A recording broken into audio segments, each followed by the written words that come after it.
Bom dia para você que é de bom dia, boa noite para você que é da boa noite, boa tarde se você acabou de receber notificação do YouTube, está vindo assistir mais um Bate-Papo Mayhem.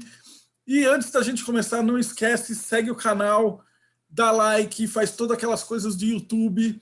A gente continua aqui novamente, passamos 1º de abril, né? Então não esquece, a entrevista com o grão-mestre das ordens secretas lá foi uma brincadeira. Então tem gente que está avisando que entrou e ficou assistindo e tal, tomou um susto, mas a internet é assim, cara. Você não pode simplesmente ir lá e abrir um vídeo do YouTube e ficar assistindo e achar que o que vai estar lá é sério.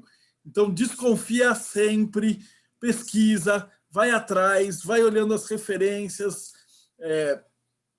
vê da onde veio a pessoa, tudo isso, né? Então a gente tem feito uma seleção muito boa aqui dentro para tentar trazer o melhor para vocês. E por falar nisso, hoje eu vou entrevistar um cara muito massa. Ele foi Demolei não, uma vez que você é Demolei para sempre, né? Então ele está com um livro chamado A Festa das Máscaras, que fala um pouquinho de Telema, um pouquinho de teosofia, um pouquinho de espiritualidade. A gente vai entrar em detalhes sobre isso um pouquinho mais tarde. Mas, primeiramente, boa noite, Manão. Lucas Altman, como é que você está? Boa noite. Indo bem aí, na medida do possível, aí com a pandemia. Muito feliz de falar aqui com vocês, estar aqui presente. Obrigado pela oportunidade. Bom, antes da gente começar a falar do livro e tal, a gente pede para o convidado se apresentar e falar um pouquinho, né, de você. Então, como é que você chegou aqui, né? Você falou assim, pô, você era pequenininho e tal, estava lá na missa e tal, e de repente foi lá compartilhar o pão com o Demolei e tal, e foi desviado para o caminho do mal. E aí, muito tempo depois, vai escrever um livro sobre satanismos e coisas satânicas, né? O que deu errado? Assim? Como é que foi a tua jornada? Não, eu já vim meio errado, assim. Então, desde, assim, dos meus... Então, falando disso, assim, meio que já falo, de modo mais geral, a respeito um pouco do tema do livro, porque está muito vinculado à minha infância e à minha história mesmo também, né? Eu, desde pequeno, assim, né, desde que eu sou muito pequeno, eu sempre tive uma imaginação muito forte, muito intensa, e sempre criei muitas coisas. Assim, né, eu estava até pensando, antes de vir aqui participar na live, né, o primeiro livro que eu escrevi outros livros que não foram publicados, esse foi o primeiro que eu quis publicar, mas o primeiro livro que eu escrevi foi no Jardim 3, uma história que eu criei na minha cabeça. Meu pai tem até hoje esse livro guardado lá com ele. Assim, eu sempre fui uma pessoa com uma imaginação muito intensa, então desde que eu me conheço por gente, assim, e uma imaginação sempre muito repleta de temas mágicos, espirituais, mitológicos, muito fortes, assim, muito intensos. Então, quando eu era bem pequenininho, 3, 4 anos, isso já era presente, mas na medida que fui crescendo, foi ficando mais intenso. Então, por exemplo, quando eu tinha lá uns 8 anos de idade, você tem noção, eu tinha uma espécie de um rito da imaginação que eu fazia. E era uma coisa espontânea, assim, porque simplesmente era super natural para mim fazer aquilo. O que acontecia? Eu estudava de manhã no colégio, chegava em casa de tarde, e quando eu chegava em casa de tarde, eu tinha uma espada de brinquedo, que depois eu substituí por uma faca de cozinha mesmo, mas era alguma coisa que lembrasse um punhal, que eu ficava pegando e jogando para cima, e eu ficava andando em círculo. E começava.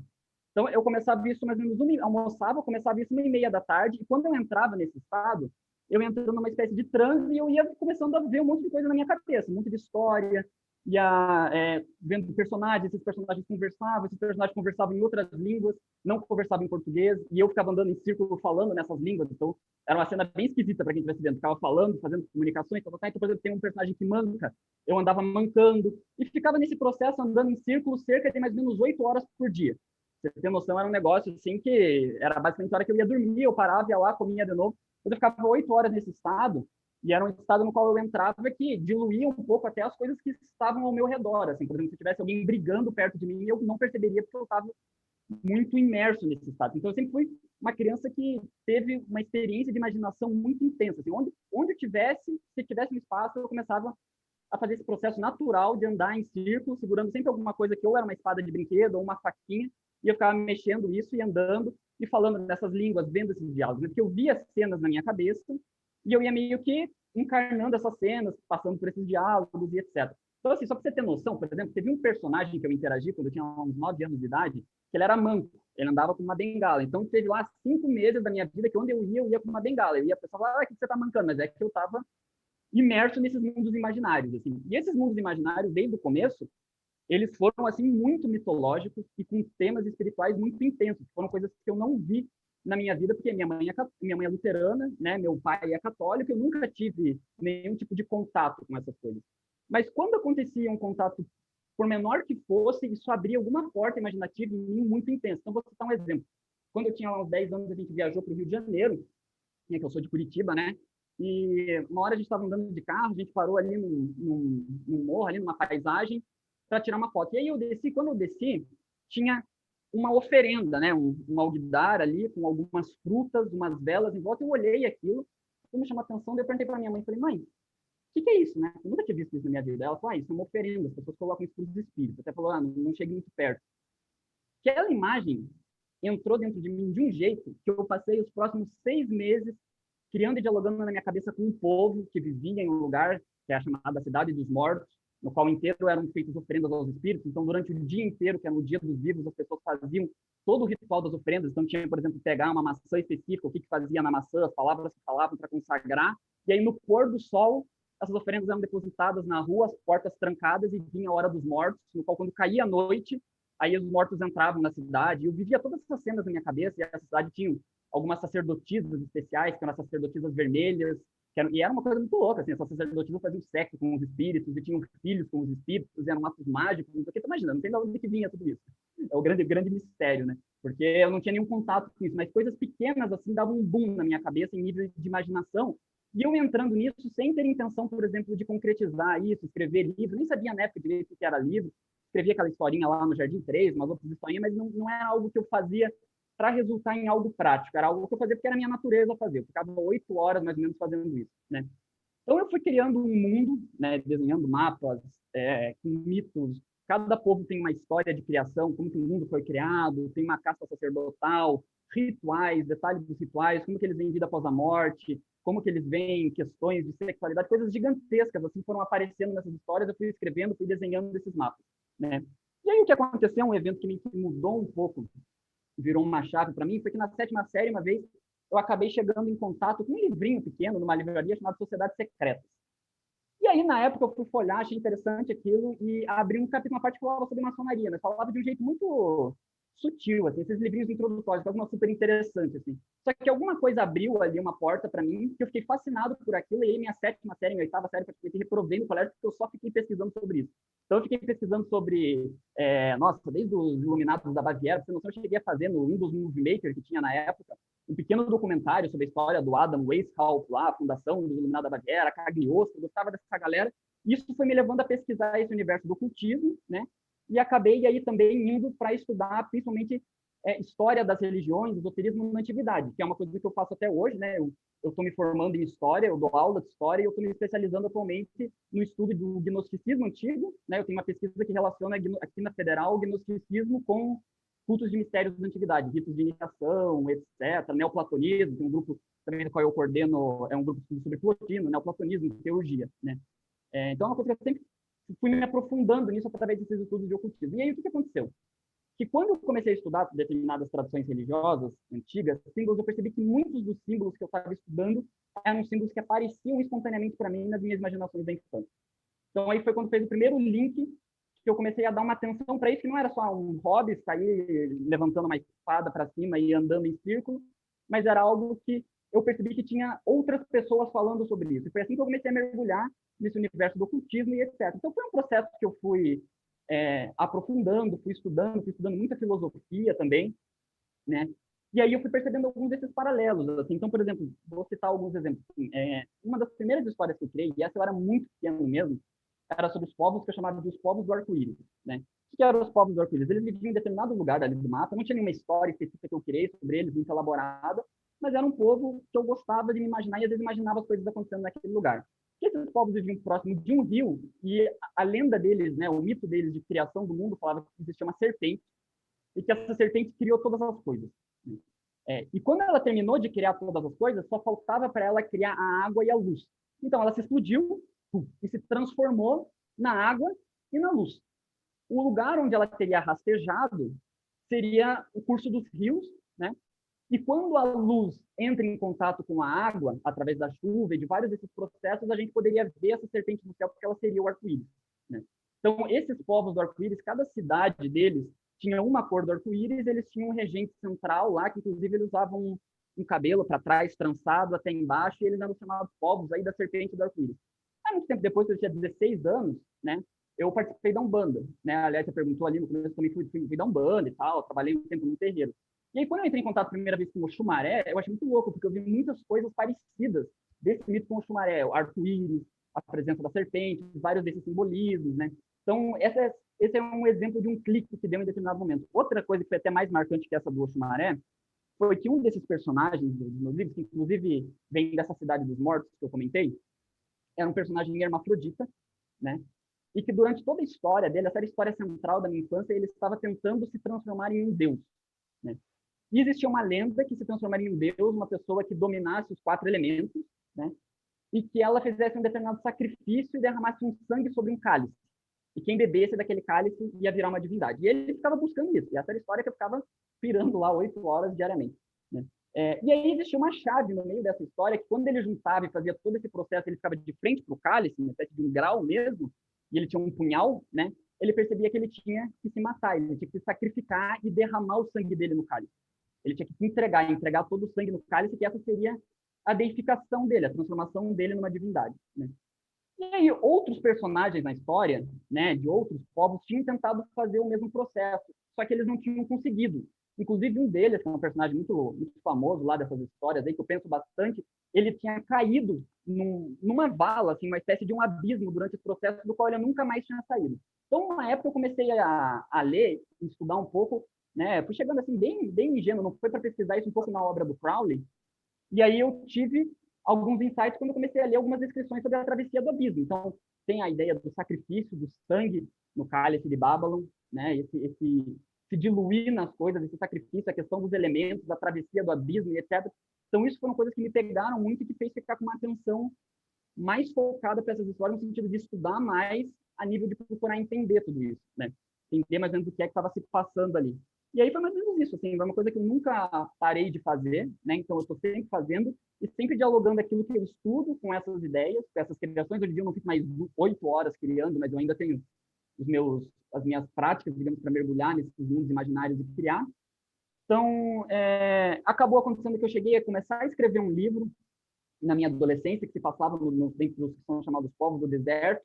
Era um livro que, assim, ia ter umas 700 páginas, não sei se ainda vou escrever ele, mas ele estava muito denso, escrevia muito pouco dele, que era uma coisa pesada para escrever, etc. E aí um dia eu estava na minha casa lá e me veio uma intuição, assim, cara, preciso anotar isso. Peguei um caderno e anotei uma frase. Anotei, até essa aqui, né?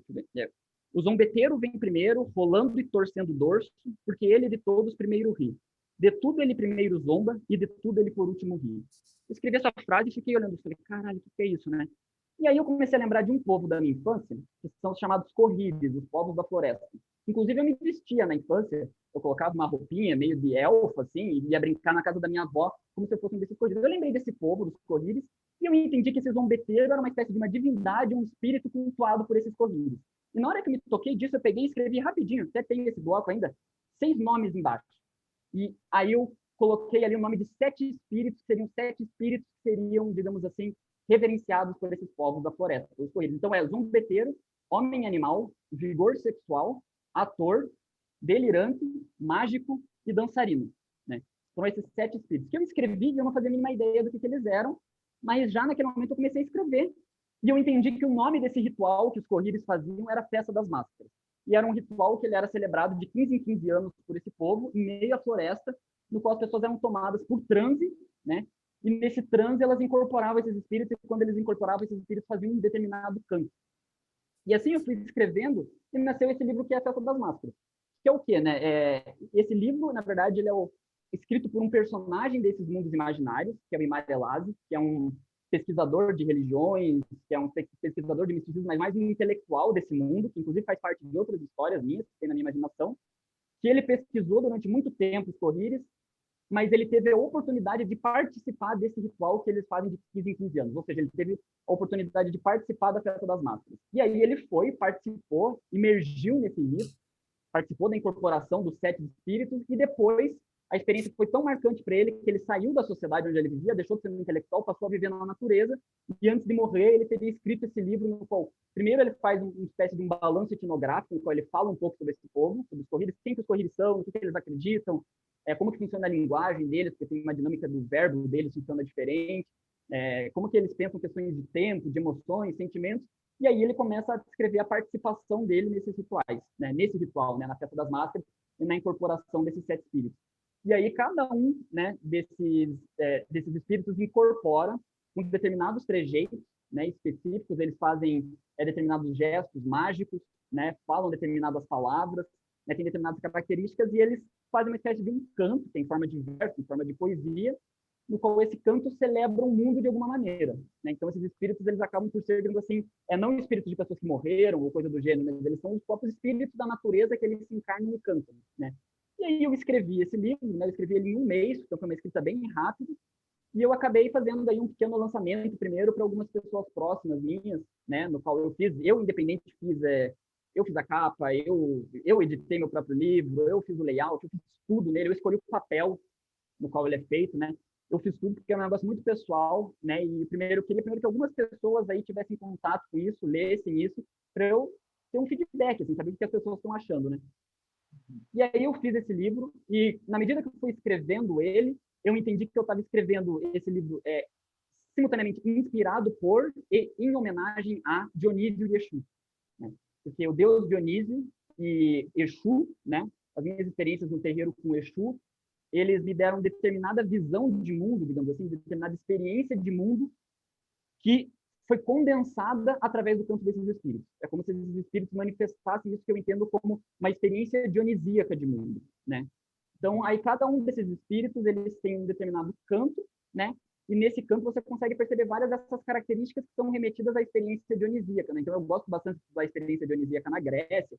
Você tem alguns comentários para fazer sobre isso aqui, em relação ao livro, né? O Dionísio é mais uma atividade, digamos assim, de eu estudar, ler os textos gregos, essas coisas assim, enquanto Exu foi mais uma experiência mesmo de experiência mesmo, de incorporação, de vibrar com Exu. A minha fase que eu fiquei na Umbanda, o meu foco era 100% Exu. Todo mundo que era da Umbanda na época sabia que eu era o cara que era apaixonado por Exu.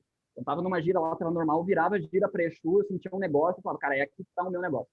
E aí, eu interagindo com essas coisas elas meio que fluíram aí nesse livro que para mim é a Festa das Máscaras, que se condensou aí num livro que é dedicado, uma homenagem a Exu. Na verdade, eu dediquei ele aos bodes. Eu dedico aos bodes, né, de modo geral. Né? Então, porque é um animal, digamos assim, sagrado para esse livro. Então, eu escrevi ele, já tem mais ou menos uns 3 anos, né? Os primeiros 2 anos, assim, foi só nesse negócio de eu mesmo fazer minhas edições aqui, que eu tenho ele aqui, né? Essa é uma dessas que eu fiz, né? Mesmo, capa, tudo. E aí eu entregava para algumas pessoas, assim, mas aí, há um tempo atrás, eu decidi publicar ele pelo Clube dos Autores, né? E aí eu publiquei ele e tal, e ele aí tem toda essa pegada. Aí já faz mais um tempo, durante a pandemia, que eu concluí um outro livro, que é O Demônio do Deserto, que ele é mais, eu diria assim, mais ocultista do que a Festa das Máscaras, com mais referência a telema, a gnosticismo muito forte, magia sexual, que é um livro dedicado a Babylon, que eu estou dedicando ele a Babylon, né? E que ele está pronto, mas que eu ainda não publiquei. Eu ainda não sei se eu vou publicar ele se eu vou entrar em contato com uma editora, se eu vou tentar o Clube dos Autores de novo. Eu estou com ele pronto, mandei para algumas pessoas bem próximas minha para dar uma lida, né? As pessoas leram, mas que ele se passa em outro hemisfério, dentro desse mesmo mundo, mas em um lugar completamente diferente, que aí é no deserto, que aí são os povos do deserto, né? E aí é toda uma outra dinâmica. Então esses livros eles acabam sendo essas histórias um mundo meio que politeísta para mim, no qual cada um desses povos expressa, digamos assim, a natureza de um deus. Então, a Festa das Máscaras ela expressa a natureza de Exu, Dionísio, né? Demônio do Deserto também tem uma pegada dionisíaca, ali tudo isso está ali presente, mas muito forte de Babel, muito forte dos mistérios gnósticos, do sacramento da câmara nupcial, enfim, vários dilemas aí vinculados à magia sexual, telema de modo geral. E aí existem assim, essas referências que são meio que constantes, mas cada um deles meio que orbita em um universo diferente. Assim. Então, a Festa das Máscaras ela é esse relato desse autor, o Demônio do Deserto não. O Demônio do Deserto ele é mais uma espécie de um romance mesmo, uma história que vai se desenvolvendo com fatos, etc. Não é um personagem relatando. Então, assim, os Correios funcionam X, eles acreditam em tal coisa, então ele vai relatando as experiências, né? Então, são esses 2 livros. Um ainda não está publicado, mas em breve aí vai ser publicado, não estou pensando ainda como, que é esse Demônio do Deserto. Assim. E aí é isso, assim, aí eu não sei, eu pensei talvez em pegar e comentar um pouco mais sobre os espíritos, às vezes ler uns trechos, falar ó, onde que eu me inspirei em Exu, alguma coisa assim, sei que interessa aí, o que você acha? Não, que a tua visão de magia, ela começa assim, de uma visão prática e depois vai para a faculdade de história. E aí, no Isso. final, agora você está se formando e tal, depois de ter estudado neoplatonismo, o que é magia para você? Olha, essa é uma pergunta interessante. Eu não tenho muito uma definição, assim. Eu gosto da visão de teurgia, mais ou menos a visão neoplatônica, né, no qual eu penso as práticas mágicas, o desenvolvimento da magia cerimonial e das práticas teúrgicas muito em paralelo com o yoga. Algo que traz, digamos assim, uma diluição do eu individual na experiência de alguma divindade. Isso é mais ou menos a maneira como eu entendo. Assim. Eu não me interesso muito... isso foi um certo alguma coisa que fez na época eu saí da Umbanda. Eu não me interesso muito por práticas mágicas, assim, fazer uma prática mágica, por exemplo, para proteger minha casa. Não é muito o que eu me interesso. Eu me interesso por magia no sentido de como que o meu eu individual, através dessas práticas teúrgicas, vai chegar num estado de consciência no qual ele se torna capaz de se diluir em algo maior do que eu, se diluir numa divindade, uma espécie de uma união. É assim mais ou menos que eu entendo a prática mágica, mas nesse sentido. Então, eu tenho como referencial na minha vida a ideia de Santo Anjo do Guardião, né? Helena seria, digamos assim, o meu fio norteador da minha espiritualidade, das minhas práticas e etc. Né? Então, eu vejo mais ou menos nesse sentido. Vejo que existem determinadas coisas dentro da gente que são extremamente pessoais, ou seja, que elas são muito particulares, mas que elas são dotadas de uma impessoalidade, ou seja, elas vêm de um hemisfério completamente diferente que o meu processo é tentar dialogar com isso aos poucos, né? E entrando numa forma de conversa com isso, se deixando iniciar por essa coisa, ou seja, se deixando morrer por essa coisa, e tá toda hora renascendo em comunhão com essa coisa. E a prática mágica, para mim, seja ela uma magia cerimonial lá, do tipo do Pasquali, seja uma Goécia, seja o que for, para mim, ela sempre tem que ter como fim se integrar cada vez mais, se diluir cada vez mais na experiência dessa divindade interna, seja ela como a gente possa entender. Então, eu vejo magia sempre assim, não importa o que você está fazendo, com o que você está trabalhando, mas eu vejo magia como uma experiência de se diluir. Por exemplo, eu considero esses livros que eu escrevi espécie de atos mágicos, que são atos de criação. Eu considero que eu primeiro me aniquilei, em certo sentido, porque as minhas experiências com o Exu, assim, na época que eu estava tendo experiência com o Exu, fiquei completamente maluco, assim, foi uma coisa assim, doido, então foi um processo que eu passei, no qual eu questionei minha vida inteira, em muitos aspectos, mas dessa diluição, que seria, digamos assim, um retornar momentâneo ali para o útero de Babylon, uma coisa começa a criar e aí existe um processo criativo, né? Que é muito essa metáfora da sexualidade mesmo, de algo pulsando e criando a todo momento. E aí eu vejo o ato mágico mais ou menos isso. Eu vejo todos esses livros que eu escrevo como magia no sentido de que eles são criações e aniquilações que permitem me diluir, me conectar cada vez mais com essa força que eu não defino o que ela é, mas eu gosto de pensar na experiência. Acho que esses termos, que nem os neoplatônicos falam, Agatha Daimon, né? Ou o gnosticismo valentiniano vai falar o anjo, o sóter, ou Santo Anjo Guardião. Eu vejo mais ou menos isso, essa espera dessa coisa que é pessoal e impessoal ao mesmo tempo, que é uma zona ali meio que a razão não consegue compreender, mas que através de práticas a gente consegue cada vez mais ir se aproximando disso. E acho que é um processo meio contínuo, assim, né? Então, e outro detalhe também, que para mim é muito importante, sempre aparece nos livros, né, é que eu acho que esse processo de 100 anos, para mim, sempre foi assim desde a infância, de dialogar com essa coisa, de interagir com ela, de se unir com ela sempre encarna um processo, digamos assim, de uma certa amoralidade, de diluir determinados opostos. Então, comungar, por exemplo, tanto com aquilo que é o divino quanto aquilo que é o demoníaco, né? Transcender essa polaridade do anjo, do demônio, e até mais ou menos esse é o tema do Demônio do Deserto, desse outro livro que eu quero publicar, mas de totalmente transcendendo essa característica polar, dual da mente, para entrar nesse estado de união com essa coisa que é totalmente demoníaca e totalmente divina, que dá medo, dá amor, e que está além de qualquer uma dessas polaridades, né, que une tudo isso dentro de uma única forma. Isso é mais ou menos a maneira como eu entendo a prática mágica, assim, como uma prática de criação, de união e de aniquilação muito forte, né? De toda hora morrer e se transformar e gerar algo novo, né? Essa imagem do punhal ali no qual a pessoa se mata no cálice, né? E essa imagem eu acho que é uma imagem mais constante para mim do que eu entendo por iniciação, do processo iniciático, do processo de transformação, né? Você ir se recriando junto com essa coisa, não sozinho, né? Com o suspiro dessa coisa, está toda hora se recriando, né? Está toda hora entrando no túmulo e nascendo uma criança do túmulo e voltando e esse processo vai se aprofundando. Essa é mais ou menos a maneira particular como eu vejo, em vez de pegar assim, uma categoria, assim, eu definiria dessa ou dessa maneira, assim, é como eu vejo, assim, e para mim seria mais ou menos isso, assim.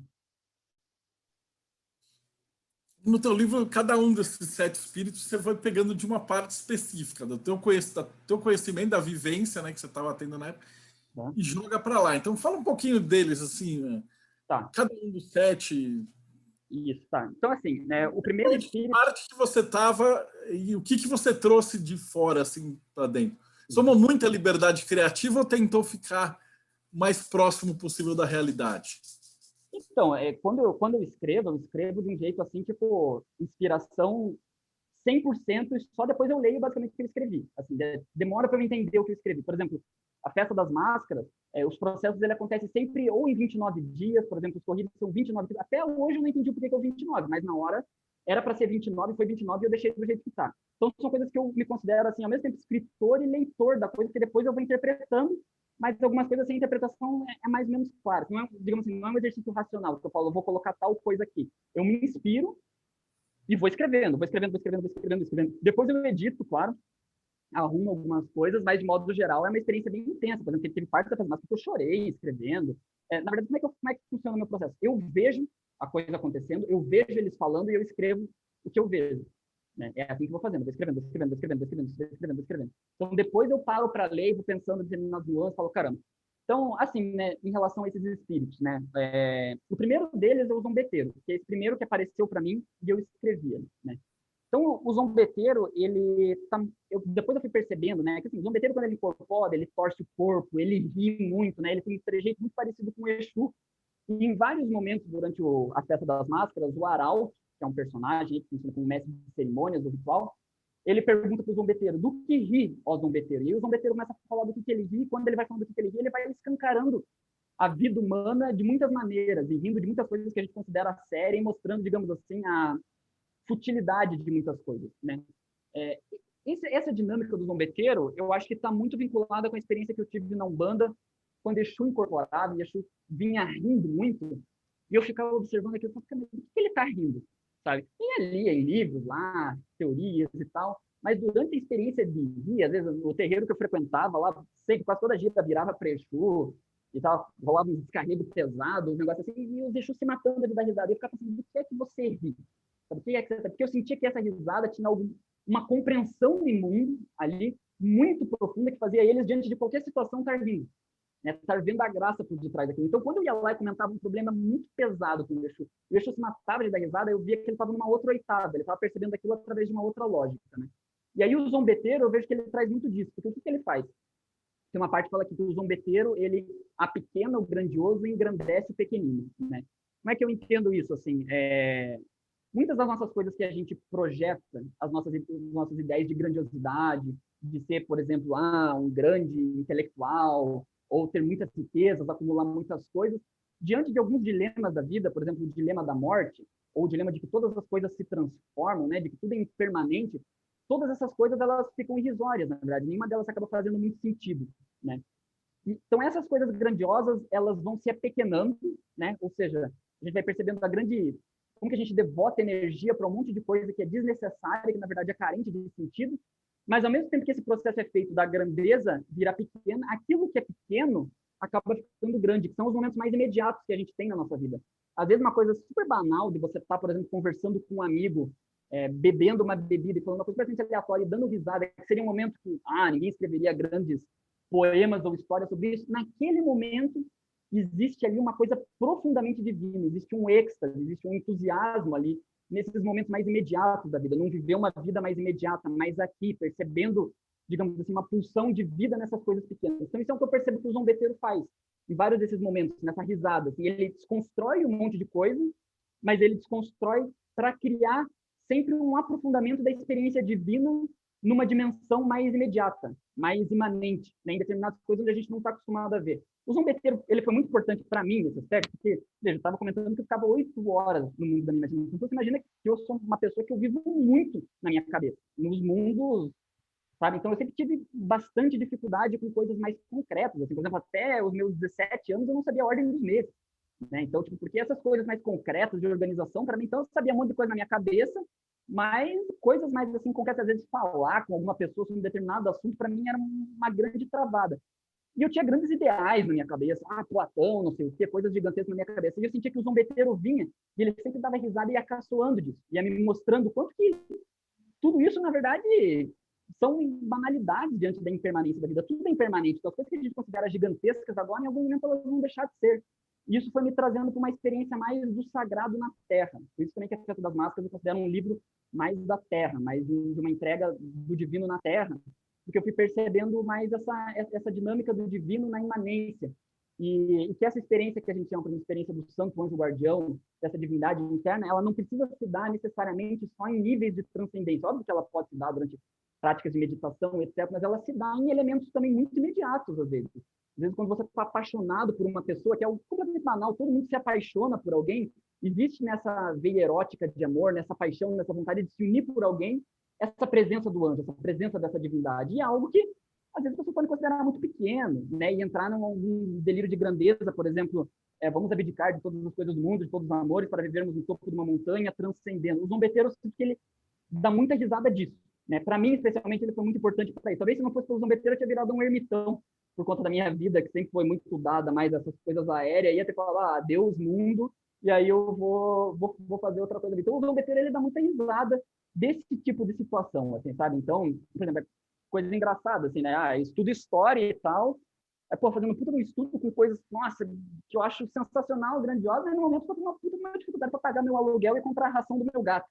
Sabe? Tipo, porque fazer história no Brasil hoje em dia não dá dinheiro. Então, eu tô tentando procurar um emprego de telemarketing, qualquer outra coisa, e eu sinto que o zombeteiro tá toda hora dando risada, sabe? Ele tá dando risada dessas coisas quando eu subo muito no estado de inflação, isso é muito, ele dá risada, e ele vai mostrando, né, as várias outras facetas, vai sempre me trazendo para um local mais imediato para valorizar determinados tipos de experiência, que seria mais essa experiência humana.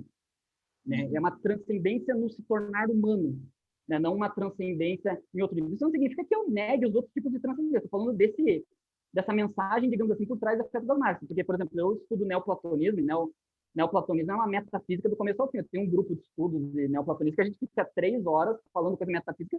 Nossa, é viagem assim do começo ao fim. Então, eu gosto disso. Mas eu acho que é importante também essa outra dimensão de perceber outra coisa.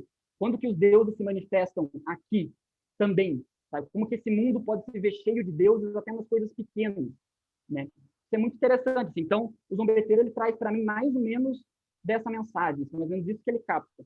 Posso ler um trecho aqui, rapidinho, para ilustrar, mais ou menos? Pode ser. Então, assim, né, por exemplo, só para ter uma ideia mais ou menos do que ele fala, né? Então, por exemplo, o zombeteiro fala muito da morte, dessa ideia de transformação, etc. Né? Então, tem uma parte aqui que o Arauto pergunta para ele, né? Do que ele ri. E aí ele fala todo esse processo de como todas as coisas que a gente acredita, elas vêm a se diluir, vêm a morrer, vêm a se destruir, mas ele não entra num niilismo bobo, digamos assim, mas ele faz algo criativo a partir disso, né? Ele faz uma obra a partir disso. Então o Arauto pergunta, do que ri o zombeteiro? E aí ele fala, né? Porque ele está incorporado, aí ele começa a falar. O zombeteiro caçoa com o riso do entardecer dos monumentos megalíticos criados pelos homens dentro e fora de si, mas que do dia para a noite já não mais existem. Sentado em pleno poente, viu o zombeteiro de todo o sol, que se esquece que ao nascer já irá se pôr. E no oeste ele gira, engargalhada, para toda iluminação do leste e de qualquer erudição celeste que se crê eterna e sem final. E orienta o oriente, em riso ousado, que todo filho seu repousa em ossos no ocidente. E que todo ser vivente não é senão acaso do ocaso. E para essas almas dormentes ele compõe a seguinte piada: de que para todo monumento chegará o momento de ser esqueleto, crânio e ossada em plena decomposição. E aí o coro grita, o mundo é uma grande ossada em constante exumação. E aí o zombeteiro continua. Pois o osso é um instrumento mágico do zombeteiro, que tudo vem em ossadas, e se compraz em profundo riso de todos os amontoadores de ossos que jazem por esse mundo. E aí o coro grita de novo, e o mundo é uma grande ossada em constante exumação. E aí o zombeteiro torna, que zombemos todos nós juntos, cada um de seu ossuário, e dancemos unos à morte, não como colecionadores delas, mas como espíritos livres em vida, jamais presos a nenhum caixão. E aí é mais ou menos assim, como o coro fala de novo uma frase que parece que é o zombeteiro é o começo, o meio e o final, e aí conclui esse canto do zombeteiro. Então, sempre uma dinâmica no qual ele sempre vai destruindo algumas coisas, né, mostrando várias dessas ilusões, muito dessa perspectiva do samsara, digamos assim, né? E mostrando o mundo enquanto um amontoado de ossos, mesmo assim, no qual a gente não tem que se prender, colecionar esses ossos, mas dançar em cima desses ossos.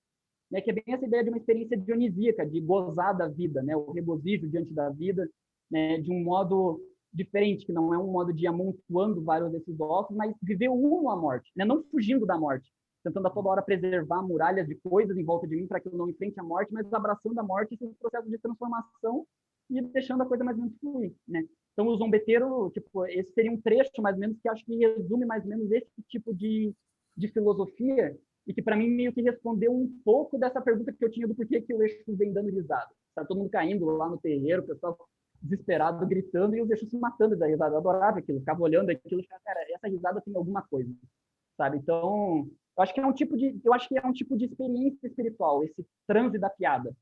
Sabe? Eu acho que existe muitos tipos de transe, existe o transe do sofrimento, existe o transe de perceber que tudo é uma ordem, uma harmonia, tudo isso é válido, né? Mas existe também esse transe da piada, né? E ele conduz a um determinado tipo de iniciação, né? Essa, pelo menos, foi a percepção que eu tive durante as experiências com o Exu, durante a escrita do livro, né? Com o zombeteiro. Então, esse é um espírito e essa é uma faceta que ele encarna ali, né? De uma certa maneira, você acha que esse zombeteiro conversava com você enquanto você estava escrevendo? Ele não só parte do livro, mas ele é uma presença, né? Ninguém Sim, no total. terreiro te alertou que falou assim, pô, esse cara é teu guia. Não, é que eu já não estava mais. Quando eu fui escrever, eu já não estava mais em terreiro. Eu sempre tive assim, os meus contatos com os Exus, né? Interagindo e tal, mas o zombeteiro ele é super presente. Assim, por exemplo, até antes de escrever o livro, teve uma vez que eu entrei bem realmente assim, nesse trânsito da piada, que eu comecei a olhar as coisas ao meu redor e me matar de dar risada. Eu fiquei tipo, uma hora dando risada. Eu falei, cara, nada disso faz muito sentido, mas faz muito sentido ao mesmo tempo. Essa vida é muito louca, assim. E fui entrando nessa espécie, assim, sempre de um diálogo com essa coisa, assim. Por isso que eu considero, eu falo assim de modo genérico, assim, Exu, né, e eu considero isso manifestações, coisas que essa força Exu vai me contando e eu vou interagindo com ela e vou escrevendo, assim. Né? Nessa parte você já estava avançado no estudo de história, né, da parte de graduação. Sim. Antes da gente, você colocou um pouquinho desse neoplatonismo dentro do livro também, né? E ele aparece mais no outro, no Demônio do Mas, Deserto. Mas talvez aqui em alguns momentos ele apareça, um pouco. Mas o neoplatônico ele aparece mais nesses povos do deserto da minha história, que aí eles são bem metafísicos mesmo, assim, sabe? É mais, dialoga mais com Vedanta, com neoplatonismo, com algumas coisas assim, né? Que é mais transcendente, digamos assim, enquanto a Festa das Máscaras é mais imanente mesmo, assim. é uma pegada mais dionisíaca e o outro mais Isso, neoplatônico. isso, Cara, eu acho que exatamente. foi fantástico. Assim, a gente não vai dar spoiler e falar de todos os espíritos, se quiser colocar. A gente estava conversando antes, né, que você colocou, tem Jung e Nietzsche no meio. Qual que é o Uhum. espírito mais puxado do bigodudo lá, do Nietzsche? Do Nietzsche. Então, eu acho que, em certo sentido, o zombeteiro é bastante, porque o Nietzsche, o que eu gosto do Nietzsche é esse processo que ele faz de transvalorização de todos os valores e de recriação do ser humano, né, da experiência humana no mundo. Né? Então, esse questionamento do bem e do mal, e de todas essas polaridades. Né? Então, eu acho Nietzsche, como é que eu vejo Nietzsche? Nietzsche foi o primeiro filósofo que eu gostei na minha adolescência. Tive aquela minha fase que todo mundo que gosta de Nietzsche tem, que Nietzsche é o senhor de tudo, eu virei um Nietzscheano, e aí bota foto com café, tomando café, lendo Nietzsche. Tive essa fase na minha vida. Hoje em dia, como é que eu vejo Nietzsche? Eu vejo que ele é uma pessoa que tentou recuperar, na filosofia do tempo dele, o espírito dionisíaco, que era uma coisa que estava muito perdido. A filosofia ela se transformou, depois que ela foi incorporada dentro da teologia, no cristianismo, como uma forma de explicar a vida. Né? Então, por exemplo, os cristãos eles definem filosofia como a explicação da obra da criação. Né? Só que filosofia na antiguidade, na verdade, é uma forma de experienciar, é um modo de vida, não é uma explicação da vida. Então, esse elemento dionisíaco, né, quando a filosofia, todos esses sistemas estão formando de explicação, e a vida ela vai sendo algo que você explica, você vai engessando a vida em determinados conceitos, que são espécies de túmulos, na verdade. Né? Porque os conceitos eles são ali, eles não dão conta da vida que é esse processo dinâmico. Eu acho que o Nietzsche ele traz muito isso. Então, ele começa a recuperar nos escritos dele, principalmente no Nascimento da Tragédia, esse espírito dionisíaco muito forte, de uma filosofia. Então, ele usa muitas imagens, né?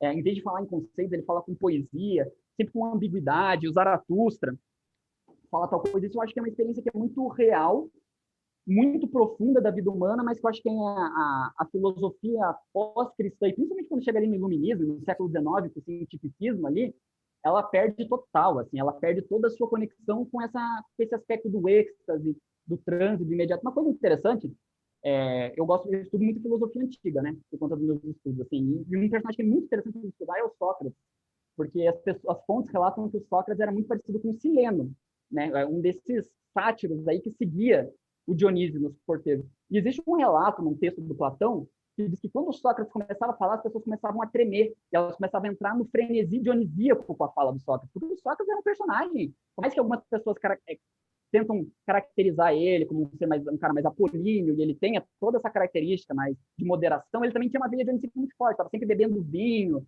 aí fazendo amor com as pessoas, tinha essa veia erótica, e as pessoas entravam em transe quando ele começava a falar, porque ele estava toda hora argumentando e tentando destruir as crenças das pessoas, porque foi um cara muito louco que acabava matando ele, né? Esse tipo de experiência de alguém começar a falar em filosofia e a pessoa começar a tremer, entrar num frenesi dionisíaco, isso não é feito numa universidade hoje em dia. Um dia você chega e fala assim, tem texto tal, vamos pesquisar tal coisa. Né? Ou seja, a filosofia deixou de ser filosofia. Ela virou o que o Plotino fala quando ele está se referindo ao Longino, que é um outro pensador da época, filologia. Porque o filólogo, ele é o amante filo do logos, da palavra, do conceito. E o filósofo, ele é o amante da sabedoria. E a sabedoria é o quê? É encarnar essas coisas na vida prática, é viver as coisas, né? Então, filosofia é algo que você vive. E eu acho que o Nietzsche fez isso. Eu sinto que o Nietzsche ele recebeu uma inspiração muito forte de Dionísio, pegou esse baluarte para ele e falou, eu que vou trazer essa experiência mais dionisíaca para o mundo da filosofia. Então, por exemplo, o segundo espírito, ele é o homem animal, que fala muito sobre esse aspecto do homem, do instinto, da pulsão, de nos conectar com a nossa parte mais bestial, como parte de um processo de iniciação, né?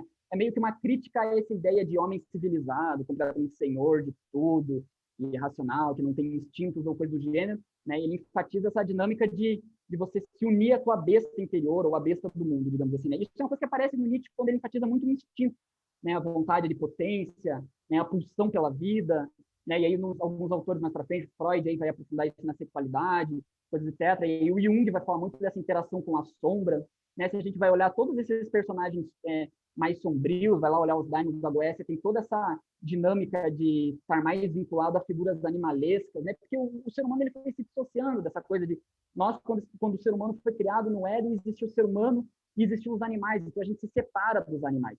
Mas existe uma dimensão dentro da animalidade, do instinto, da pulsão, da vontade, né? Que é essa dimensão bem de vontade, que é muito sagrada e é muito potente.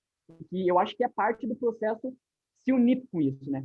No caso, por exemplo, da própria experiência dionisíaca de novo, né? Uma coisa que me inspirou muito é o ritual dionisíaco, no qual o pessoal lá, durante as festividades, pegava um bode, que era consagrado a Dionísio, era considerado o próprio Deus, desmembrava o bode vivo, despedaçava ele, comia a carne e bebia o sangue dele, e quando acontecia isso, eles entravam num estado de entusiasmo, que em grego, entusiasmo significa dentro, theos, Deus, ter Deus dentro de si. E a pessoa tinha experiência de Deus, e alguns eram até chamados de Dionísio na época, salve Dionísio, porque ele tinha aquela experiência, tudo sangrando no meio daquilo. O Mircea Eliade, que é um historiador, ele comenta, ele fala, cara, isso é um tipo de experiência que a gente tem que pensar quando que o ser humano começou a cozinhar e há quanto tempo que a gente não come algo cru, que nem os animais. Então, quando isso era feito nos ritos dionisíacos, essa separação animal, ser humano, Deus, isso não existe mais. E é uma transgressão disso tão profunda que o nosso eu consciente ali vai para outro lugar e o que toma conta é a experiência do transe, a experiência de Dionísio, a experiência da divindade. Então, essa diluição animal, Deus, ser humano, e essas separações, eu acho que o Nietzsche fez na época, eu acho que essa é uma grande importância dele, sabe? Esses questionamentos sobre o bem, sobre o mal, sobre várias das ilusões que o intelectual, o erudito do século XIX tinha, que é de criar uma muralha de conceitos em volta dele e achar que isso é filosofia. Na verdade, isso não é filosofia. Então, eu vejo a importância do Nietzsche, assim, acho que ele aparece bastante nesses espíritos, especificamente. Né? No homem animal, no zombeteiro e no dançarino, que é o último espírito, que o dançarino fala sobre a gente descobrir a nossa própria dança no mundo, como se cada indivíduo tivesse um próprio dançar, e que quando a gente dança a nossa própria dança, isso é simbólico, né, interno, a gente estaria, digamos assim, um pouco mais unido com a dança de todas as coisas, a dança universal. É algo que tem muita influência da verdadeira vontade, e eu acho que o Nietzsche fala muito disso também, dessa singularidade do dançar, desse permitir, assim, tirar essas barreiras morais que impedem aquilo que está dentro da gente de se manifestar, né? criança coroada e conquistadora aí, né? Que vem manifestar e dançar unido junto com as coisas. Assim. E aí essa imagem, né? Da dança, né? Porque se dança em rituais dionisíacos, né? É uma festa, na verdade. Né? Então, A acho que risada, dança e o bêbado, né? E isso, os outros? Fala um pouquinho mais para a gente dar uma palhinha. Estou faltando ainda quatro espíritos. isso, tá. Então, aí tem o vigor sexual, que o vigor sexual ele entra bem próximo do homem animal ali, porque vai falar sobre a pulsão sexual e também sobre essa integração com essa pulsão, com esse eros sexual aí numa linguagem bem de conexão com o divino através da sexualidade, porque para mim é muito claro que se a gente está desejando, vamos colocar assim, desejando a Deus ou desejando uma pessoa carnalmente, isso está projetado em esferas diferentes, né? Mas os dois é um eros, os dois é uma pulsão de união, de criação. Então, o vigor sexual ele entra mais ou menos nessa lógica de falar sobre como que nós estamos a todo momento nos envolvendo sexualmente, eroticamente com as coisas. Né? Então, por exemplo, eu considero que eu me envolvo eroticamente com os espíritos do livro, porque é como se existissem os espíritos, existisse eu, e a gente, num ato erótico, a gente produz um terceiro elemento ali, que é o livro. Tem um pouco de mim, um pouco da inspiração, né? Então, a gente está toda hora, uma própria amizade, assim, né? Então, eu tenho um amigo, essa amizade, ela tem uma veia erótica, porque é como se a nossa amizade fosse um terceiro elemento que a gente cria, que não é nem eu, nem ele, mas é uma outra coisa, né? Então, isso é o que aparece no vigor sexual, bem forte ali. E que é bem explorado no Demônio do Deserto, tem bastante pegada de magia sexual e etc. Aí a gente tem um ator, né, que o ator ele fala em duas chaves. Assim, a primeira, de como que na vida a gente está toda hora encenando e encarnando determinados papéis. Né? O ator, a inspiração dele foi quando eu estava na Federal aqui, de Curitiba, e eu estava na cantina, no café que tem lá. E eu estava olhando, né, as pessoas ao meu redor e eu comecei a reparar o quanto que as pessoas elas entravam em determinados personagens para se comunicar. Como que elas entram em determinada linguagem, reproduzem determinados padrões, determinados memes, digamos assim, as pessoas encarnam determinados memes para fazer a comunicação. E eu fui olhando aquilo e foi tipo, como se em determinado momento eu tivesse meio que tido um clique e começado a olhar por trás e falar, cara, o mundo é um teatro.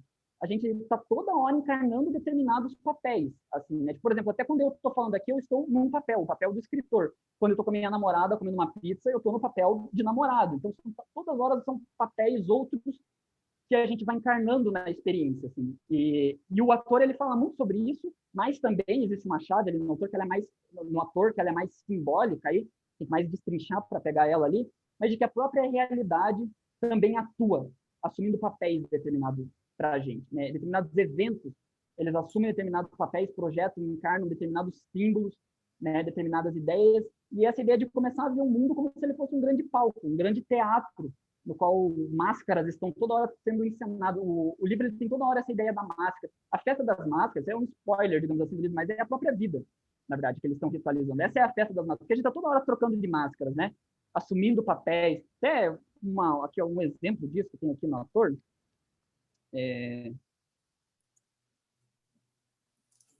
Quer ver?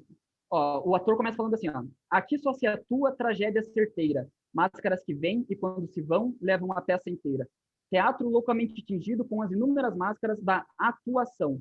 Ó tu, como ages desinibido, se esquecendo que quando põe a fantasia estúpida de homem, já és um ator. E quando tu chamas a outra de mulher, aí ela já imita, exime o artista as crenças de seu espectador. Todo humano ao nascer já atua como filho, brilhante papel, e a imensidão acima de nós, quando por nós nomeada, já veste a máscara de céu. Né? Então, tudo isso quando a gente vai nomeando, todas as coisas são símbolos, tem meio que essa ideia, o ator, que os papéis são símbolos, e transitam.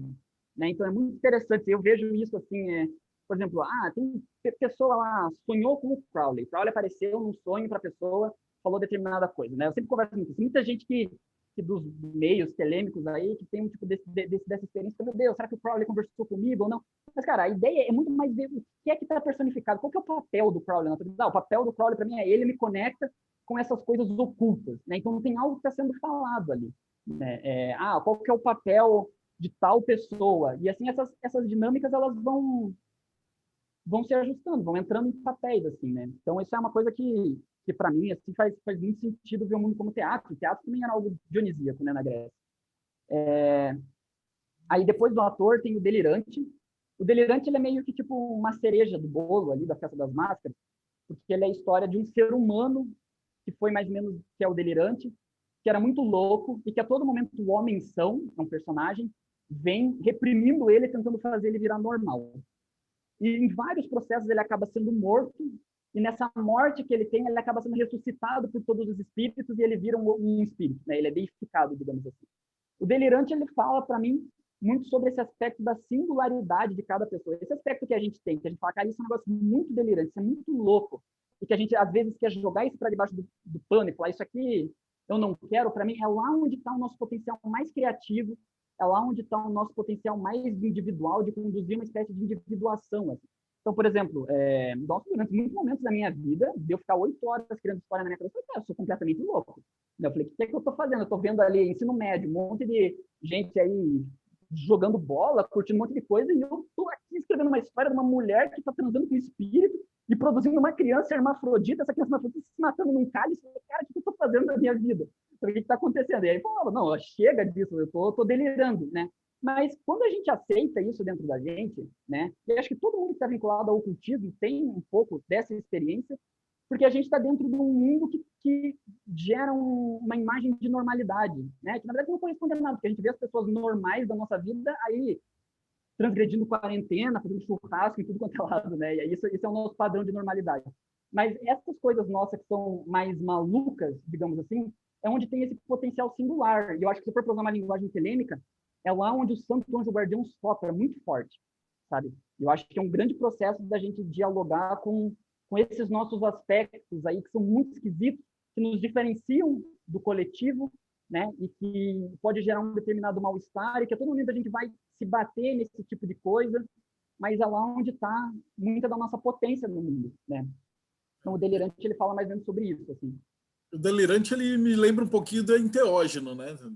Quando você realmente sai para fora da realidade e vai chegar num ponto onde você não conseguiria chegar se você ainda estivesse no racional, falando, não, peraí que eu vou anotar vou anotar isso num papel e começar a beber e tal. E aí você entrar nesse êxtase, entrar nessa festa do Dionísio. Eu tinha até uma pergunta da Laura, ela pediu assim, que ela falou que eu sou leiga e tal, se o Lucas podia explicar um pouquinho mais o que é o ritual dionísiaco. Mas ele estava falando, na verdade ele falou meio picado, assim, porque cada parte dos personagens que ele está falando tem uma parte da festa, mas pensa naquela festa, eu não vou dar spoiler, explica para ela. Tá, eu não entendi direito se ela quer saber da festa das Bárbara. O que é um ritual dionisíaco? O que seria um rito dionisíaco? Assim, né, os ritos dionisíacos que eram feitos na Grécia eram determinados festivais em honra ao deus Dionísio, no qual muitas coisas dedicadas a esse deus eram feitas, né? Então, por exemplo, eram celebradas tragédias, eram celebradas dramas satíricos, né? Vários elementos aí dedicados ao deus. Era feito um ritual de erogamia em tempos antigos na Grécia, no qual um sacerdote vestido com uma máscara de Dionísio entrava na cidade, ia lá e entrava em ato sexual com a rainha. Isso na época ainda existia a rainha em Atenas, e isso gerava ali uma ideia de fecundação para toda a terra do lugar e etc. Mas era um ambiente muito festivo, né, no qual eram abertos os galões de vinho, etc. As pessoas se embriagavam e elas entravam nesses estados de êxtase, de transe, né, e geravam uma atmosfera de transgressão muito forte. Então, por exemplo, vários detalhes que existiam na sociedade grega, eles eram invertidos ou transgredidos durante as cerimônias dionisíacas, os ritos dionisíacos. Por exemplo, mulheres que eram mais reprimidas, mais fechadas ali na sociedade grega, que era uma sociedade mais patriarcal, nos ritos dionisíacos elas viravam as bacantes, os bacanais. Então elas entravam, dominavam a cena toda, né? Dionísio, ele é chamado numa tragédia grega do Eurípides, das Bacantes, de um deus estrangeiro, bárbaro. E os gregos odeiam os bárbaros, porque os gregos falam, os bárbaros são ignorantes, a gente que entende as coisas. Só que durante os festivais dionisíacos, né, o que estava em cena ali eram os bárbaros. Então os gregos se convertiam em bárbaros, né, as mulheres se convertiam em quem regia o processo todo, os gregos que se consideravam super racionais entravam numa dinâmica de irracionalidade. Então eu vejo que é muito um processo de inversão muito forte que acontecia, que era um rito coletivo, né? E que aí acontecia esse processo do ritual, de desmembramento do bode, no que as pessoas entravam nessa experiência de entusiasmo. Que essa experiência de entusiasmo fazia as pessoas terem essa experiência do divino e se tocar de que existe uma parcela dentro delas que é divina, né? Isso é uma coisa que poucas pessoas sabem, mas a própria filosofia platônica, no começo ela começa numa intuição dionisíaca, que é essa intuição de que existe algo na gente que está além desse mundo aqui, que é divino, participa dos deuses, né? Que depois fica no orfismo, isso bem forte e tal. Mas existiam esses festivais. Então, o elemento dionisíaco no mundo antigo, ele sempre se reflete em vários contextos no qual você tem essa dinâmica de êxtase, transgressão, inversão de polaridades, né? Que a gente pode até pensar numa espécie de uma entrada na sombra coletiva, se a gente for pensar nesse aspecto, assim. Por exemplo, eu estudo na pesquisa que eu faço aqui na Federal, bem forte o culto de Atis e Cibele, os mistérios de Atis e Cibele no mundo romano. E é uma loucura, assim, porque todo mundo estava muito louco, entrava numa atmosfera que os romanos falam, né, eles chamam de irracionalidade, e os homens, às vezes, se castravam durante o processo de iniciação, e depois que eles saíam daquele processo, eles viravam o que hoje a gente chama de transgênero, viravam mulheres, usavam cabelo comprido, roupas de mulheres, e eles eram referidos em termos femininos. Para os romanos tradicionais, isso era, meu Deus, era a pior coisa que existe.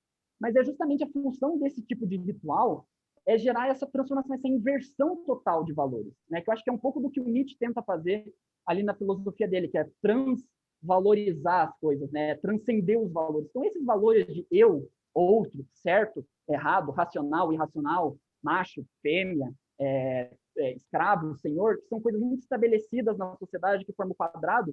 O mundo antigo ele tinha um determinado espaço ritual no qual essas coisas agiam, transgredindo tudo, né, e mudando tudo. E essa experiência era considerada uma experiência de iniciação, uma experiência de ser possuído pela divindade, né? Então, nesses contextos, assim, existe isso que eu considero uma experiência dionisíaca, né? E aí existe um ritual dionisíaco, né? Existe uma experiência dionisíaca de mundo, que é isso que eu vejo, por exemplo, que é muito presente em algumas pessoas, a biografia do Crowley ali, eu li esses tempos aí, o Perdurabo ali, nossa, é um negócio muito dionisíaco, muito louco, assim, sabe? É transe de yoga, de repente tá bebendo junto lá com o pessoal, fazendo maior festa lá na abadia de Telema. E, então, existem determinadas experiências de mundo que são essas experiências de transe, de excesso, de êxtase, né, de transgressão, de toda hora olhar esse aspecto mais sombrio, mais demoníaco da realidade e trazer ele, né, não negar ele, mas botar ele no altar ali, inverter os processos, né, e ir diluindo determinadas coisas. Eu acho que o Dionísio, ele mexe muito com o nosso ego, com a nossa identidade, porque ele vai lidar exatamente com aquilo que a gente considera muito oposto a gente, né, muito o outro. Então, é o bárbaro para o grego, né? Então, na tragédia lá do Eurípides, o Dionísio está conversando lá com o Penteu, que é o rei de Tebas, e aí o Penteu fala, mas você anda com os bárbaros. E aí Dionísio responde, os bárbaros são muito mais sábios que os gregos. Imagina isso, essa peça em plena Grécia exibida, assim, né? E aí ele fala assim, mas se você faz seus rituais de dia, e aí o Dionísio responde, só de noite, a treva é sacra. Ele fala. Então também, sabe, sempre essa dinâmica que para mim é a treva que é sacra, é o outro lado, é o bárbaro, é o diferente. O Dionísio, ele é descrito sempre também como figuras femininas.